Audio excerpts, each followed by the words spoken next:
nobody in the Democratic Party is pushing to get rid of quote unquote religious freedom, but that's not what the average evangelical Christian voter would like you to believe.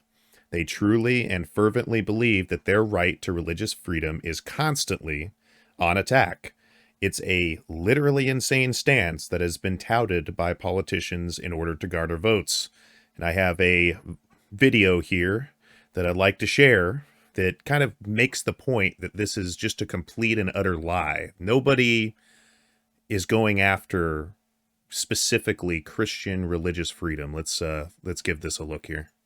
If I had anything to say about it, I would. And now, U.S. Attorney General Jeff Sessions and the Religious Liberty Task Force bring you this special U.S. edition of Is Christianity Persecuted? Here are the questions. Is it illegal for you to believe in Jesus? Are you forbidden from sharing your personal faith with friends and neighbors? I think that's just you. Does the USA forbid religious private schooling? Have Christian churches been outlawed? Has the government withdrawn the tax-exempt status of churches? Are crosses being ordered removed from private property? Are nativity scenes illegal on private property? To be fair, are you forbidden from wearing I might ask to have it removed. So what was that again? If somebody shows up and puts a cross in my front yard, I might ask to have it removed. Well, yeah, but that's like not their property. You know what I mean? No. Like, Tell you what, if somebody puts a cross in my yard, I'm going to put a full-size bath in theirs. but hey, welcome to chat. But I would say that that is something that we're going to talk about, is how this movement started just straight up with white supremacy. And by the way, the KKK is considered a religious organization. So they are?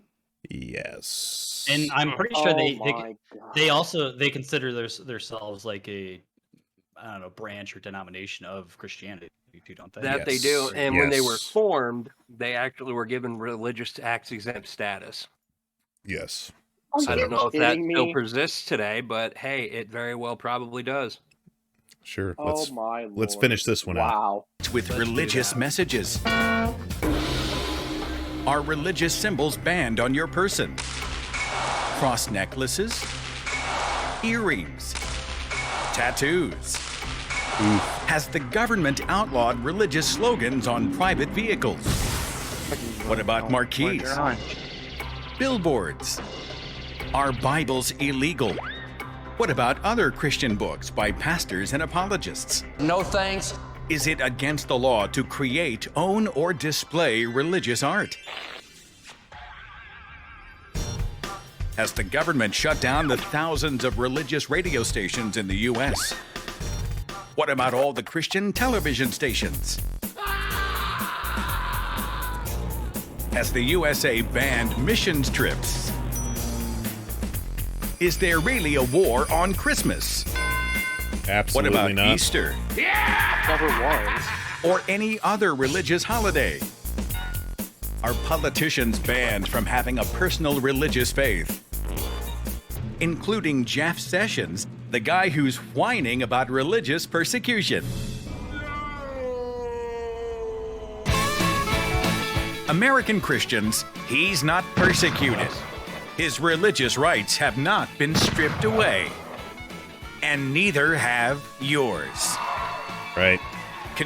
So I think that the whole main point is clear. Nobody is rolling back religious freedom like people would like to say, and like many politicians like to say. They want to, especially with this, this whole, and I'm not going to go down the rabbit hole of this, but a perfect example is this, I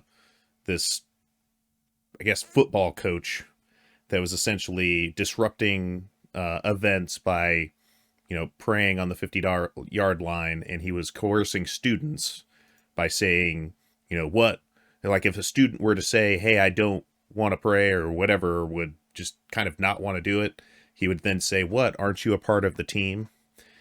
This is the type of nonsensical ridiculousness that we see on a regular basis. And I'm not just making this up. Like, they say it outright. Like it's not a case where we're making literally anything up. They are the people that are making this up.